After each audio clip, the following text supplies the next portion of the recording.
Randonneuse, randonneur, bienvenue sur ma chaîne.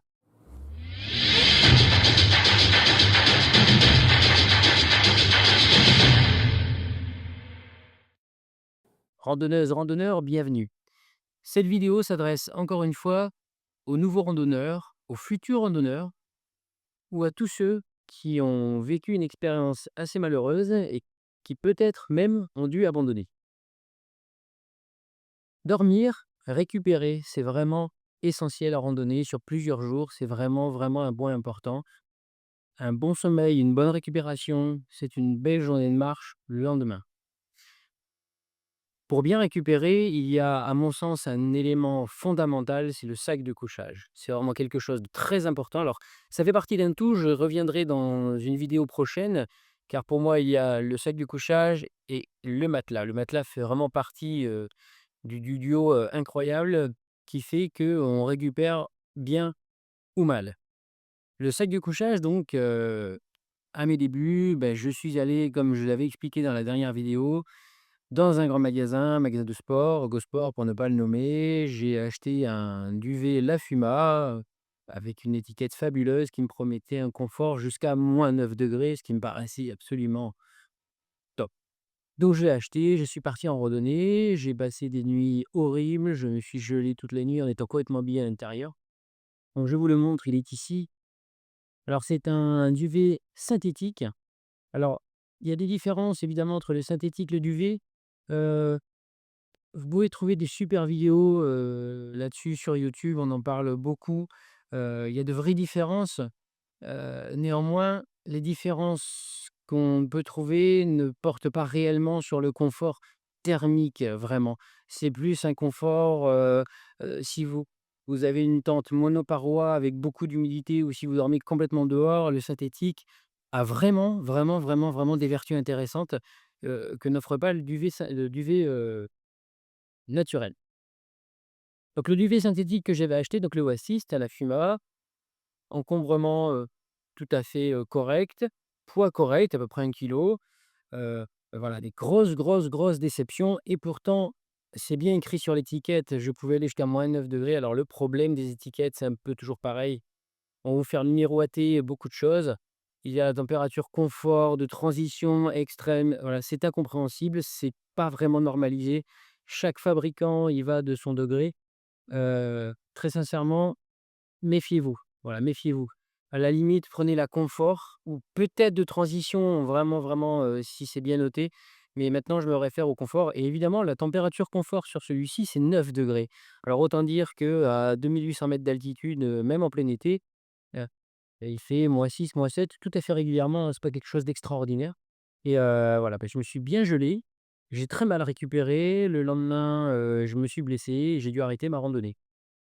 Donc après, c'était chez Cuisinart. Je suis allé dans un autre magasin spécialisé randonnée cette fois-ci, l'Aventure pour ne pas le nommer non plus, heu et j'ai vraiment demandé conseil là. J'ai arrêté de lire des étiquettes, je suis venu, j'ai exposé mes problèmes, quels étaient, mes désirs, mes souhaits, quel type de randonnée je pratiquais. Parce qu'évidemment, si vous pratiquez la randonnée en plein été, et la randonnée en plein hiver, évidemment que le matériel ne sera pas le même. Mais en ce qui me concerne pour des randonnées estivales, juillet-août, surtout juillet-août, mais à quelle altitude quand même, quand on se rapproche de 3 000 mètres, ça commence à faire un peu frais. Entre 2 500 et 3 000, vraiment, il commence à faire frais la nuit et vraiment, je pour moi, c'était important d'avoir quelque chose de performant.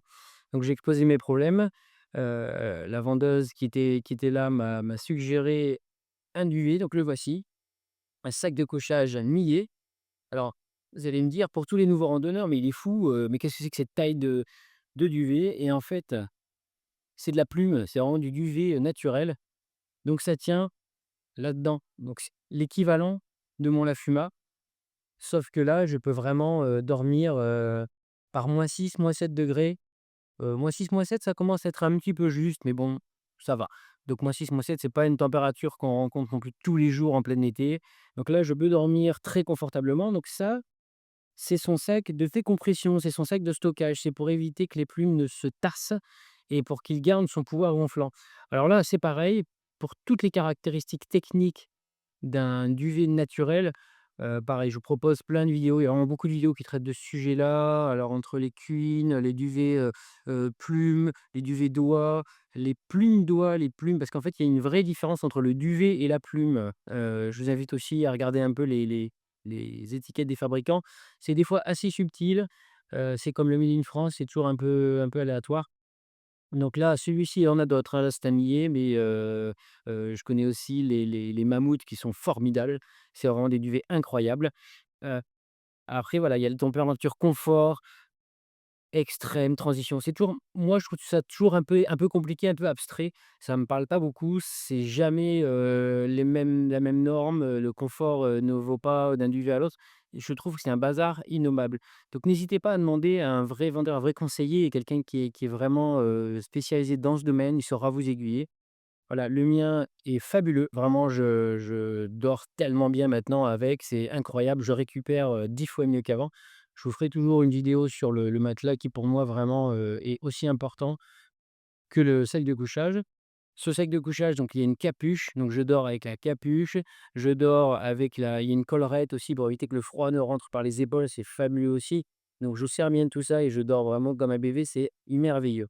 Heu Juste, voilà, il y a des petites choses à savoir. Le duvet prend assez l'humidité, donc faut pas dormir dans un endroit très humide, sinon vous allez anéantir complètement le pouvoir isolant du duvet.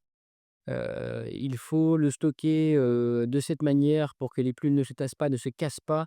C'est l'air, en fait, emprisonné entre les plumes et dans le duvet qui va vous apporter ce pouvoir isolant et qui va vous isoler de l'air extérieur.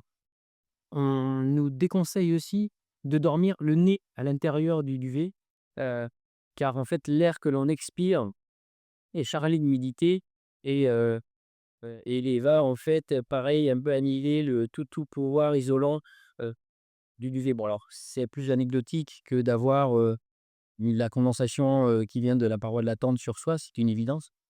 Voilà.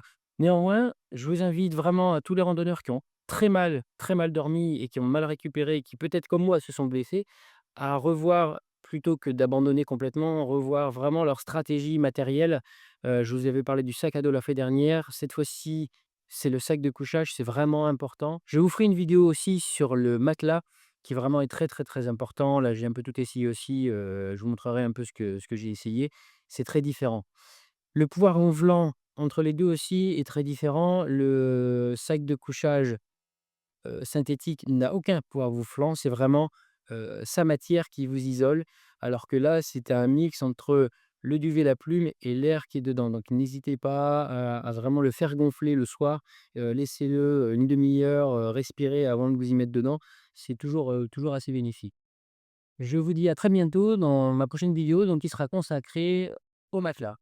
À bientôt.